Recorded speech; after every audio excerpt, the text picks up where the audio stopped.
Hello. If you're watching this, it means that the title of this video was successful. And I assure you, by the end of this video, you will not be disappointed. However, I lied. I mean, obviously I'm not the best Minecraft player ever. That's not possible. But what if I could be? Ever since I released my Mining is All I Know video, I've been thinking about what videos I would make if I wasn't bound by the limits of Skyblock content. And for whatever reason, the one idea that kept popping up was the best Minecraft player ever. It's hardly an original idea, which is why I never put any effort towards it and just kept making Skyblock videos. But the topic of the best player is still one that continues to pervade the Minecraft community. A quick search on Google Trends shows the insane rise in popularity of this concept over the past few years. And quite unsurprisingly, this trend shows a strong correlation to the rise in popularity of two people, Technoblade and Dream. And to anyone who knows the history of these two players, this correlation makes perfect sense. First, let's take a look at good old Techno. He grew his audience by absolutely dominating in two popular Hypixel games, Skywars and Bed Wars. Then, after years of moderate growth with a few peaks along the way, something very big happened. Minecraft Monday. I think you know the rest. Now, what about Dream? If you go on his channel right now, you'll notice that his top 10 videos are all none other than Minecraft Manhunt. In both cases, the main source of growth comes from skill-based content, which, thanks to Mr. Beast, culminated in a battle between the two, which was just barely won by Technoblade. But why does any of this matter?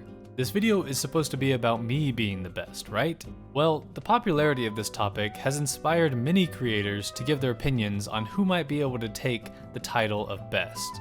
And if I want to take the throne, then it's pretty important that I know not only who I'd be taking it from, but how on earth I'm going to do it. So let's take a look at the most popular video on the subject, made by Sipover. And just as a disclaimer, I'm going to be criticizing these videos, but I don't have any beef with these people. Our job is to entertain, and these videos are extremely entertaining, so you should give them a watch when you get a chance. In this video, Sipover breaks down skill into three categories: progression, PvP, and IQ. Now, I can look past the arbitrary nature of these categories because, let's be honest, it's pretty hard to break the game down into a small set of measurable skills. The problem is, these three categories have way too much overlap, and they cater far too much to people like FRUITBERRIES, who has amazing PvP skills, or Illumina, who has at many points in the history of Minecraft speedrunning held the world record. But it completely ignores players like Ilmango, who honestly might have more game knowledge than some of the devs at Mojang. And then there's someone like Grian, whose talent for building is something that most players only ever dream of having. And to be fair, he does mention this, making a joke about Mumbo. Please don't get mad at me, Mumbo Jumbo fans. But more importantly, who does he title as the best? Well, that's that. With just a single point lead, Dream secures the title of being the #1 Minecraft player as of right now. Yeah, I don't know about that. We all remember the cobblestone crafting table. And don't even get me started on that house he made on the SMP. Oh, he's got the Minecraft music on. He's building his first house, guys. He's building his first house. Jokes aside, I wasn't really satisfied with that answer, which brings me to a video made by Mr. Epic. In my opinion, this is probably the best video on the subject, and not because of better skill categorization or more in-depth knowledge of the player base. It's the best because, quite simply, he doesn't give an answer, which is the most correct answer he could have given. I'll explain. Minecraft has one of the largest player bases of all time, at over 600 million, with at least 140 million active players today. And even if you disregard the inactive players, you still have far too many to go through, which is why no one bothers to take that into account and just focuses on popular Minecraft creators instead. Mr. Epic even mentions this at the start of the video. If you search up who is the best Minecraft player, it is the popularity contest rather than a skill-based analysis. These videos, articles, or whatever tend to only focus on one aspect of Minecraft, PvP, and disregard its other important aspects which contribute to Minecraft just as much. But in reality, the best Minecraft player is out there, without a care in the world, just having fun playing their favorite game and being insanely good at it all the while. But assuming that is the case, I think even Mr. Epic would agree that it's a pretty unsatisfying answer. And I think that's why people cling to someone like Dream or Technoblade, because there you have an answer that is not only satisfying, but but one that millions of people would likely agree with due to the huge fan bases that these creators have. The difference here though is that I'm not going to leave you with that answer, because I'm not here to tell you who is the best. I'm here to become the best. So, without further ado, let's get into it. How do we accomplish this ridiculous goal? Well, first we need to make an important distinction. In Minecraft, there are two main branches that all of the skills can be broken up into: inherent skills and imposed skills. Inherent skills include things that you would encounter in the vanilla game, with no outside input. These involve things like game knowledge and redstone.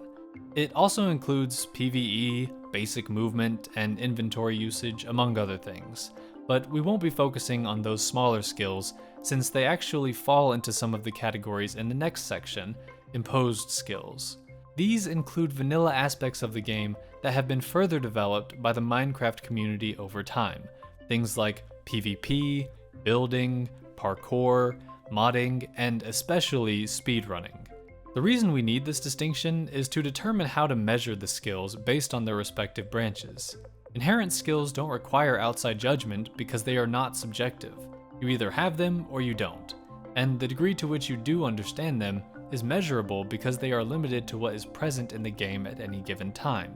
It doesn't matter how complicated a redstone build is. When broken down into its core components, the logic is the same no matter who built it, because it's hard-coded into the game. As for imposed skills, they are very subjective, and all have different methods of judgment. Speedrunning literally has a leaderboard showcasing the best of the best. Parkour can be measured in both the difficulty of the jumps involved and the speed at which they are completed. PvP requires competition to determine the level of skill, and oftentimes is best showcased in the scenarios created in popular server games. And lastly, both modding and building skill assessments are at the whim of whoever is available to judge them, and can only be fairly decided upon by a large variety of players to ensure as little bias as possible. So you can see why I would want to split these up. They can get a bit hectic, but there is a way to make sense of it all. To accomplish this, we are going to use the idea of skill averages. And to make it a bit easier to visualize, let's create an imaginary ideal player who we'll call Steve. Steve has maximized each skill to the best of his ability, and by all accounts is considered to be the best. But let's say there's another player, who we'll call Sleeve, whose skill chart looks something like this. Sleeve takes the edge on both parkour and building, but his PvP skills are atrocious, and even if he could beat Steve in the other two skills, most other players would demolish him in PvP, and it's not really fair to Steve to say that Sleeve is the best. So Steve rests easy, knowing that his skill average saves the day. But let's say a new challenger approaches, who we'll call, Stove. Stove now matches Steve, but is much better at PvP. Steve tries and tries to get better at fighting, but can't do it. And right as he is about to concede, he realizes, wait, I can just get better at the other categories. And he's right. It doesn't matter how much better Stove is at PvP. So long as Steve is still better than most people at PvP and is better than Stove in the other categories, there's nothing to worry about. So Steve works hard to improve his other skills and is now once again the best. I realize that got a bit silly, but hopefully you get my point. Because moving forward, it is crucial that we have a standard way of determining skill between players, so that I can both track my progress and compare it against those players. And to set a baseline, let's go ahead and make some comparisons to my real-world competition. Starting out, my skill levels currently look something like this. At the moment, parkour is by far my best skill, followed by building, and the rest are all pretty low comparatively. So when stacked up to one of the examples Mr. Epic gave, FALSESYMMETRY, I'm pretty far behind, since she's a pretty decent all-rounder, except for speedrunning maybe. I mean, for all I know, she could be a closet speedrunner sitting on a world record just because she can. The probability is low, but never zero. Moving on, let's compare our stats to one of the strongest PvP players, FRUITBERRIES.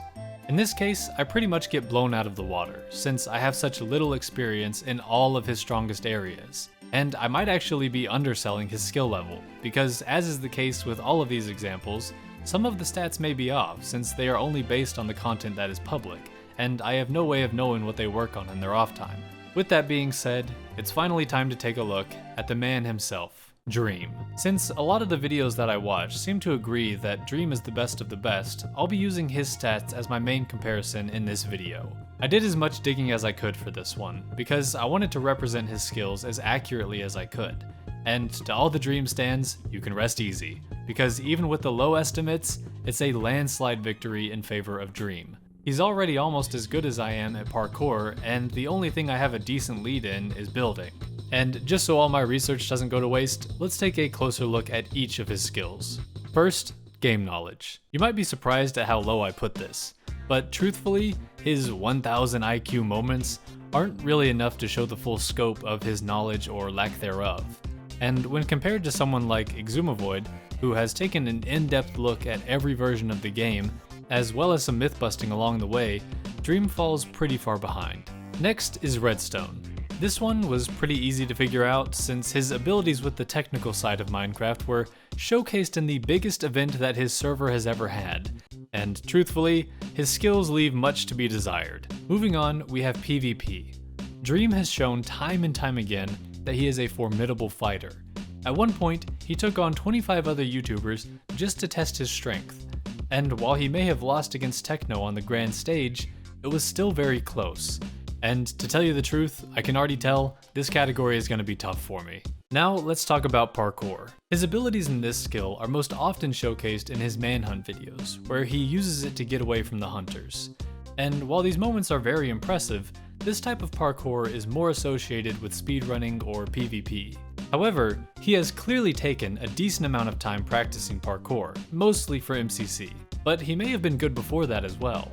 The best example I could find for his parkour talents is an old stream highlights video where he went on a random Hypixel housing parkour map for practice. He struggled on some easy jumps, but he clearly knows his stuff, making light work of some basic high-level jumps, including the triple neo. When it comes to building, there isn't really much to say. He seems to build in a very old style that you might see in the beta days of Minecraft, which is actually common among players who focus on PvP or speedrunning. Not sure why, but it seems to be consistent. As for modding, he does have some basic knowledge of how to tweak the game, which he often does for his Minecraft butt videos. It's definitely more than I'm currently able to do, but in comparison, someone like Fundy is more along the lines of who I would consider to be an above average modder. And finally, I saved the best for last, speedrunning. Regardless of what people want to say about his runs where the drop rates were altered, Dream is actually quite good at speedrunning. I'm not sure if he's tried any of the new methods since he shifted his focus away from speedrunning, but based off of what we saw from his runs in previous versions, I think it's safe to say he would still likely be one of the ones at the top if he really wanted to be. And so, there you have it. That's what I'm up against. But I should say, in the grand scheme of things, beating Dream isn't going to be my main mission. You see, I've been playing this game since Alpha, back when it was basically just a lame version of creative mode. And after all this time, I feel like I should have something to show for it. And so, this video marks the beginning of a new series on my channel, Minecraft Mastery. This series will document my progress as I make my way through all 7 skills that I've shown here today. I'm not gonna call it quits once I feel like I'm better than Dream, or Technoblade, or whoever. I want to be the undisputed champion. By the time this series is complete, when people ask the question, who is the best Minecraft player, there will be no more debates. They will simply utter the name Sharky.